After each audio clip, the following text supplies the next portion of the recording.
E aí, galera, tudo bem com vocês? Espero que sim. Estamos aqui para dar seguimento às nossas aulas de Direito Internacional Público e seguimento, portanto, ao nosso último conteúdo, que era referente à elaboração dos tratados. Tá? Então, já peguem aí o caderno de vocês, as anotações da última aula, porque na aula de hoje a gente vai dar seguimento à matéria da semana passada, tá?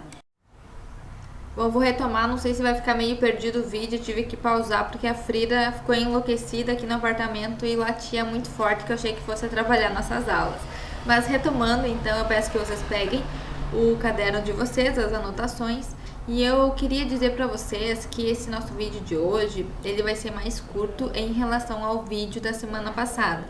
Isso por um objetivo principal. Eu estou aqui, né, por meio desses vídeos, do material que eu mando para vocês com um objetivo central, que é fazer com que vocês aprendam o conteúdo mesmo que a gente esteja longe, né? Mesmo que a gente não tenha aquele contato semanal para tirar dúvidas, para discutir, para debater, né? Utilizando o quadro, enfim, né? Nas nossas metodologias clássicas, minha principal preocupação nesse momento é, claro que juntamente com toda a questão do coronavírus, mas muito mais do que isso, minha preocupação hoje é que vocês, né, compreendam, aprendam o conteúdo, tá? Então, eu não vou encher vocês de coisas, né, mas eu vou passar o conteúdo sempre na medida do possível.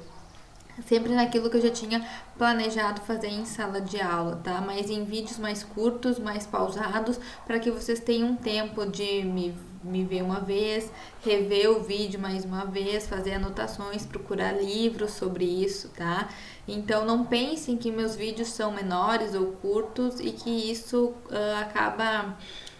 acaba sendo prejudicial ao conteúdo, muito pelo contrário, né? Eu estou tentando medir aí a quantidade de conteúdo para que vocês consigam aprender tudo que eu estou passando, tá? Para que seja como se fosse em aulas reais, em aulas presenciais, tá bem? E não precisem se preocupar que eu não encheria mesmo assim vocês de coisas para fazer, porque eu também não teria tempo nem paciência para ficar corrigindo trabalho, lendo. Então a gente de pouquinho em pouquinho a gente vence o nosso conteúdo tranquilamente, tá? Na semana passada, eu tinha dito para vocês sobre a ratificação em âmbito interno, né? Se vocês bem se lembram, a gente passa aí pelo poder executivo e passa também pelo poder legislativo, né? Artigo 49 e artigo 84 da Constituição Federal. Vocês se lembram que eu disse, né, que chega um momento que esse tratado ele chega nas mãos do presidente da República. E o presidente da República, por meio de uma mensagem, envia ao Congresso Nacional, primeiramente à Câmara dos Deputados, para que se faça aquelas análises, né, para ver se a ratificação ela vai ser aprovada ou se ela não vai ser aprovada. Uma das observações que eu não fiz na semana passada, mas eu quero que vocês anotem isso como observação dentro desse ponto, dentro desse aspecto, é que o presidente, quando ele recebe, quando ele tem em mãos o tratado, ele tem o poder discricionário de encaminhar isso para o poder legislativo, né? Ele tem o poder discricionário em dar seguimento àquele tratado em âmbito interno.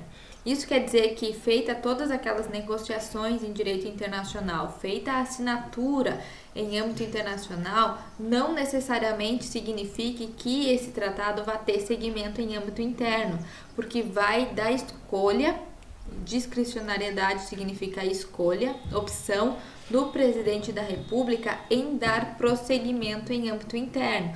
Então, quando ele recebe o tratado, mais uma vez, ele tem o poder discricionário, uma opção de encaminhar ao poder legislativo para que o legislativo, né, então, por meio do decreto legislativo, aprove a ratificação e que posteriormente o presidente da República ratifique. Então, mais uma vez, esse poder de encaminhar ao legislativo e, portanto, dar seguimento ao tratado é um poder discricionário do presidente da República, né? Tanto ele pode enviar, como pode também colocar na gaveta aquele tratado e levar anos para encaminhar ou simplesmente desistir de encaminhar, né? como se toda aquela fase internacional não tivesse valido, né? Ele tem esse poder simplesmente de ignorar o que ocorreu em âmbito internacional e deixar o tratado lá na mesa dele, né? É poder discricionário mais uma vez. Mas esse poder discricionário, ele não é absoluto, né? A gente tem duas grandes exceções que o presidente da República, quando receber esse tratado, ele precisa, né? Isso aí agora é um poder vinculante, vincula ele, obriga ele a encaminhar ao poder legislativo. Então, essa discricionariedade que ele tem comporta duas grandes exceções. E essas exceções, né, vão nos dizer que o presidente passa a ser obrigado, ele passa a ser vinculado a encaminhar, a dar prosseguimento em âmbito interno daquele tratado, mesmo que não deseja assinar, né, ratificar aquele tratado. Mesmo que o presidente da República não deseje ratificar aquele tratado, a gente tem duas grandes hipóteses que ele, mesmo não querendo, precisa dar seguimento e enviar para o poder legislativo. A primeira exceção é o quê? Primeira exceção, convenções da OIT, convenções da Organização Internacional do Trabalho. Então, a primeira grande exceção que a gente tem são as convenções internacionais do trabalho, convenções da OIT. Né? Quando se debate em plano internacional essas convenções, e que muito provavelmente vai ser na própria sede da OIT, porque é uma organização internacional, então nesse caso a gente não precisa criar uma conferência dentro de um estado específico para isso, né? A gente já tem uma organização internacional com sede, então as convenções da OIT muito provavelmente vão ser discutidas dentro, né, da sede da OIT, mas quando se discute isso em âmbito internacional e chega às mãos do presidente da República, ele obrigatoriamente deve encaminhar ao poder legislativo. Claro que se ele não concordar com aquela convenção, se ele não tiver vontade de ratificar aquela convenção, ele envia ao poder legislativo motivos solicitando a rejeição, né? Se o presidente da República ele não quiser, né, não tiver vontade, não achar conveniente ratificar aquela convenção da OIT, ele não pode deixar ali na mesa dele, né? Porque as convenções da OIT é uma grande exceção que ele precisa encaminhar ao poder legislativo, mas nesse caso ele encaminha pedindo a rejeição, ou seja, né, a não ratificação, a não aprovação da ratificação. A gente tem um caso que isso aconteceu, que é a convenção de número 158. Quando vocês tiverem tempo, vocês pesquisem a Convenção 158 da OIT. O que essa convenção diz, né? Essa convenção trata sobre a proibição de demissão involuntária, né? A proibição daquela demissão sem justa causa, né? O Brasil participou aí das discussões, negociações, né? E se optou em âmbito legislativo e em debate com o executivo em não ratificar essa Convenção 158 da OIT, porque se entendeu que o Brasil protege demais o trabalhador, né? A gente já tem uma CLT com bastante proteção e com base nesse fundamento, né, se entendeu que não seria correto ratificar uma OIT, né, que vedasse a demissão involuntária, que é aquela demissão sem justa causa. Então o Brasil não ratificou essa convenção da OIT e também foi, né, uma questão aí de exposição de motivos do próprio presidente da República, que já desde o início discordava, né, dessa convenção da OIT. Então, retomando mais uma vez, né, quando chega ao presidente da República o tratado, ele tem o poder discricionário de dar seguimento e enviar ao poder legislativo. Essa é a regra e que comporta duas exceções. A primeira exceção são as convenções da OIT. Quando chega, né, quando o Brasil negocia internacionalmente questões, né, da OIT, quando essa convenção chega ao Brasil, chega às mãos do presidente da República, ele obrigatoriamente deve dar seguimento, mesmo que não concorde, né? Mesmo que não tenha o interesse em ratificar, ele deve dar prosseguimento e enviar ao poder legislativo. Só que nesse caso ele vai pedir, né, a não ratificação, né? Ele vai solicitar que seja rejeitada essa convenção em âmbito interno, mas ele precisa, né? O legislativo também precisa discutir sobre isso. E um exemplo que a gente tem dentro desse caso, é a Convenção 158 da OIT sobre a proibição da demissão involuntária. Tá? Então, eu deixo a opção aí de vocês pesquisarem, né, sobre essa Convenção 158, tá? E a nossa segunda exceção é bem conhecida, né, e talvez já tenha passado na cabeça de vocês. A nossa segunda exceção é referente aos tratados de direitos humanos, né, os tratados de direitos humanos que já têm um procedimento todo especial pela nossa Constituição Federal. E a gente vai estudar isso, né? A gente tem um tratamento diferenciado em relação aos tratados de direitos humanos e os tratados em geral, né? E os tratados de direitos humanos, por serem considerados uma matéria especial, com um tratamento específico, também necessariamente precisa ser encaminhado ao Poder Legislativo. Tá? Até porque depois de 2004 a gente teve uma nova emenda constitucional, né, aí parágrafo 3º do artigo 5º da Constituição Federal, né, que seria a aprovação, né, dos tratados de direitos humanos por meio, né, como emenda constitucional. Emenda constitucional é uma tramitação dentro do Poder Legislativo, né? Então, justamente e talvez principalmente por essa inovação constitucional em 2004 de considerar, né, tratados de direitos humanos como emenda constitucional, se entende que tratados de direitos humanos devem necessariamente, né, serem encaminhados ao Poder Legislativo, mesmo que contra a vontade do presidente da República. Tá? Então, em regra, o poder de dar seguimento em âmbito interno ao tratado é um poder discricionário do presidente da República. Ele envia ao Poder Legislativo se entende conveniente, né? Se ele concordar com isso, se ele tem o desejo de dar seguimento. Mas a gente tem duas exceções que ele é obrigado a dar seguimento, ele é obrigado a enviar ao Poder Legislativo. As nossas duas exceções são as convenções da OIT e os tratados de direitos humanos. Tá? Então, essa era uma das observações que ficaram em relação ao nosso conteúdo de ratificação da semana passada. E mais uma observação que eu queria que vocês fizessem, né, no caderno de vocês, que é a incorporação de atos ou tratados internacionais sem o consentimento do Estado. Incorporação de atos e tratados internacionais sem o consentimento do Estado. O que isso quer dizer? Olha só, vamos supor que a gente tem o tratado, tá? Ele já foi assinado e já foi ratificado e o tratado já está sendo válido, tanto em âmbito internacional como também em âmbito interno. Muito bem, então ele tem efeitos jurídicos, ele tem validade, ele vincula, né, o âmbito internacional e também o âmbito interno, tá?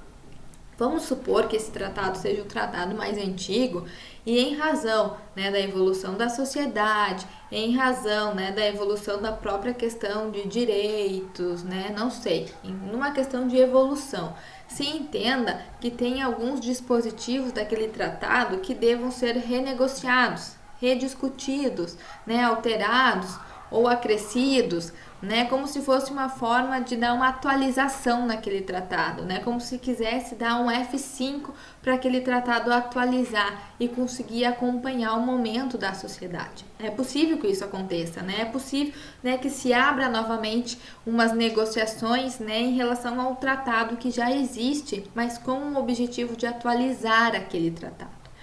Antigamente, o que poderia ser feito? Quando se abria esses espaços para negociações, discussões, o Estado ele poderia optar em continuar aderindo ao texto antigo, né, ao texto anterior, original, ou ele poderia optar pelo novo texto, por esse texto atualizado. Então, o Estado ele tinha antigamente duas opções. Ou eu fico com o texto que eu assinei e ratifiquei desde o início, que é o texto original, ou ele concordaria e ratificaria um novo texto, que é o texto atualizado. Qual é a grande problemática disso? Que existiriam um tratado, mas com duas linguagens diferentes. Percebam, a gente poderia ter o Brasil assinando esse tratado, a Argentina também assinando esse tratado, mas com aplicações e disposições diferentes, porque um é mais antigo, mais clássico, e o outro é atualizado, tem maior alcance e um restringe mais, né? Então, a grande problemática disso era justamente a gente ter um tratado e adotado aí de forma diferente pelo mundo afora. Mas era possível que isso acontecesse há um tempo atrás. Mas devido justamente a isso, de um tratado ser adotado de forma diferente, a depender se adotasse a forma clássica ou se adotasse a forma atualizada, acabou levando a doutrina em geral, né, a excluir a possibilidade de permanecer com a forma antiga. Então, hoje se entende que quando um tratado, né, ele é renegociado, ele é atualizado, se é acrescentado novas disposições, né, se muda o texto do tratado, ele passa por votação, né, como se fosse todo aquele nosso procedimento de novo. E se passar, se for aprovado pela maioria, é esse texto do tratado que passa a valer, não mais o texto antigo. Isso significa que todos os estados devem aderir ao texto novo, mesmo aqueles que foram vencidos, né? Aqueles que votaram contra, mas que não atingiram totalmente o quórum para derrubar, aqueles que foram vencidos também devem aceitar, né, a nova redação do tratado. E se não quiserem aceitar, eles têm uma possibilidade, que é uma possibilidade que a gente vai ver ainda numa próxima aula, que é a possibilidade de denúncia, né, de fazer uma denúncia ao tratado e com o objetivo maior de sair fora desse tratado, tá? Então, repetindo o que eu falei para ver se ficou mais ou menos claro. É possível que tratados internacionais passem a valer, né, em um estado mesmo sem o consentimento desse estado. Como assim sem o consentimento? Não entendi. Sem o consentimento significa quando esses estados foram vencidos, né? O texto novo daquele tratado passou por aprovação, foi aprovado por 2/3, que é o nosso quórum de regra, né? E aquele 1/3 que ficou vencido, né, ele precisa aceitar essa nova redação do tratado, mesmo não querendo, porque ele foi vencido na votação. Por isso que é aceitação e incorporação de tratados, mesmo sem o consentimento dos estados, porque hoje a gente não tem mais opção em ficar com a redação antiga ou ficar com a redação nova, né? Se aprovado for a redação nova, todos os tratados, né, que já aderiram a esse tratado antigamente, precisam adotar a forma atualizada desse tratado. E se assim não quiserem, né, se os vencidos mesmo assim, mesmo com essa regra, não quiserem adotar mais esse tratado em razão das modificações que foram feitas, tem uma opção. A opção é fazer denúncia, que a gente vai estudar no próximo vídeo, né, para não misturar os conteúdos. Mas a denúncia é uma forma do Estado, né, sair fora desse tratado, tá? Se eximir e sair fora do tratado. É a única opção, tá? Então, retomando o que foi dito no vídeo de hoje, né? Nesse primeiro vídeo. Foi dito sobre o poder discricionário o poder discricionário do presidente da República em dar seguimento no procedimento interno dos tratados, ou seja, poder discricionário de encaminhar ao poder legislativo, e aí a gente viu duas exceções que ele deve obrigatoriamente encaminhar, mesmo contra a vontade. A primeira exceção são as convenções da OIT e a segunda exceção são os tratados de direitos humanos. E vimos também modificações consentidas contra a vontade do Estado, né? Modificações, alterações feitas em tratados que podem vir a ser incorporados a Estados contra sua vontade, contra estados que não aderiram a essa modificação, que é o caso quando esses estados, no momento da votação do novo texto, eles são vencidos na votação, né? Eles perdem, eles são aquele quórum de 1/3 que perde a votação.